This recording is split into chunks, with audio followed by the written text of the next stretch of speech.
Using this horse, we're now going to go through some directional terms that we use to describe anatomy. It's important to be able to describe things accurately when you deal with anatomy. So the first terms I'll go through is the terms cranial and caudal. So when you're looking at the animal, if you're talking about in the cranial direction, you're going towards the cranium of the animal, towards the head.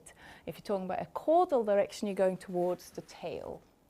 That works all over the animal except on the head, because when you're on the head, when you're on the cranium, you can't really move in the cranial direction. You can't move towards it. So what the terms we use then, we still use caudal for moving towards the tail, but towards the nose, we call it in the rostral direction. So that's because it's towards the rostrum here. The other term that we use is dorsal and ventral. Dorsal would be towards the back of the animal, so facing upwards, and the ventral is the belly of the animal. So that's the ventral aspect and that's the dorsal aspect. When we're looking at the limbs of the animal, there's a few terms again. So again, we use cranial and caudal for the front of the leg and the back of the leg.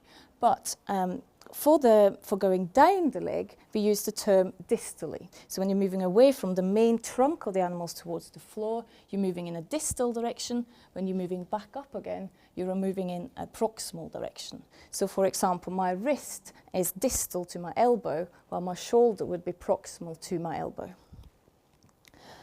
The other term that we use on the limb is also medial and lateral. So when I'm on the inside of the leg here, that would be the medial aspect, and on the aspect here would be lateral. Then I need to use one of my student models, if you want to come and give us a hand. So the funny thing is, this is one of the terms that comes from human anatomy rather than animal anatomy, and it fits better for humans, because when you get to the wrist on the human, you will talk about the dorsal aspect, which is this part of your hand. If you turn it over on the palm of the hand, that's the palmar aspect.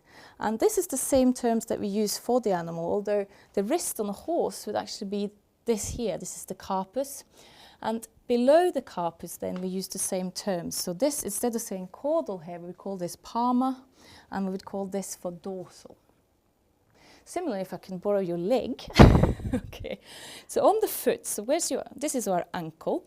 So when you get from the ankle, you again call this area here for dorsal, and underneath here you would call the plantar aspect. And again, these terms are used in animals, but the equivalent of the ankle on a horse or anywhere would be up here.